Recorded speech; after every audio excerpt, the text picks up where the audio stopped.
Servet Yıldırım, dolarizasyonu bitireceğiz ama nasıl?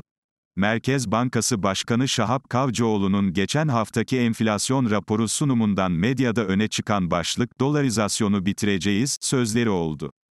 Bu açıklamanın üzerine hemen tartışılması gereken sorular ise, ne kadar dolarizeyiz? Ve, dolarizasyon nasıl bitirilir?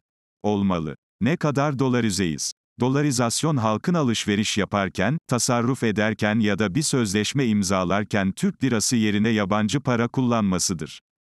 Türkiye'de mevduatların %40'ı Türk lirası cinsinden, %41'i yabancı para ve %19'u ise dövize endeksli bir tasarruf aracı olan kur korumalı mevduat cinsinden tutuluyor.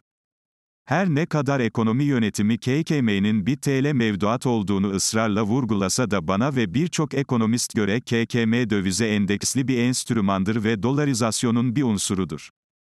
Bu nedenle, Türkiye'de mevduatların %40'ı TL cinsinden ve geri kalan %60'ı ise ya dövize endeksli ya da döviz cinsindendir. Ve geçmiş ile karşılaştırıldığında bu oran çok yüksektir. Mesela 2014 yılında mevduatların %60'ı TL ve geri kalanı dövizmiş.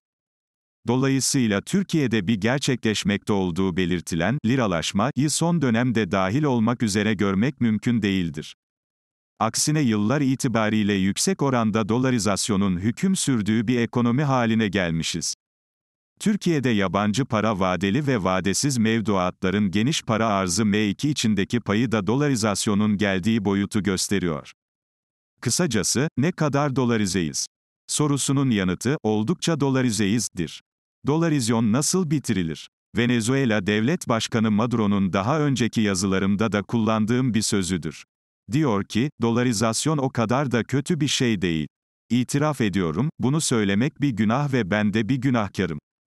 Maduro işi çözmüş aslında. Dolarizasyonun sorunlu ekonomilerin var olan sorunlar karşısında geliştirdikleri bir reaksiyon ve kaçış olduğunun farkında. Dolarizasyon ülkedeki makroekonomik istikrarsızlığın bir sonucudur.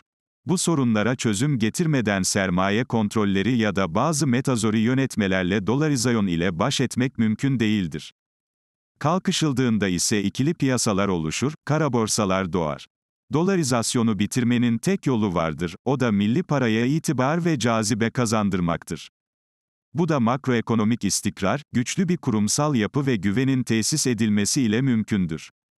Fiyat istikrarının sağlanması ve gerçekçi bir faiz politikası uygulanması gerekir. Dolarizasyonun ana nedeni enflasyonun yüksekliği ve inatçılığıdır. TL'nin gelecekteki alım gücünün belirsiz olması ekonomideki aktörleri TL tutma ya da fiyatlama yerine dolar ve euroya yöneltir. Negatif reel faiz TL'den kaçışı hızlandırdı. Türkiye'de son 2 yıldır parasını TL mevduata yatıranlar uygulanan negatif faiz politikası ile cezalandırılmaktadır. Dolarizasyonun artmasının arkasında yatan hikayelerden biri de bu durumdur. TL'ye ve verilen sözlere güvenip tasarruflarını TL mevduata yatırıp yüksek enflasyon karşısında reel olarak kaybedilen bir ülkede, dolarizasyonu bitireceğiz açıklaması şüpheli karşılanır.